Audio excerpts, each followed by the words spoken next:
واعلموا أنما غنمتم من شيء فأن لله خمسه وللرسول ولذي القرب واليتامى والمساكين وابن السبيل إن كنتم آمنتم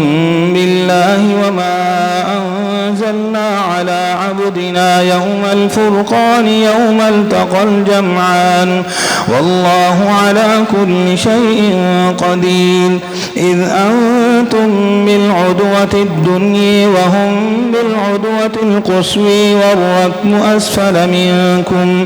ولو تواعدتم لاختلفتم في الميعاد ولكن ليقضي الله أمرا كان مفعولا ليهلك من هلك عن بينة ويحيي من حي عن بينه وإن الله لسميع عليم.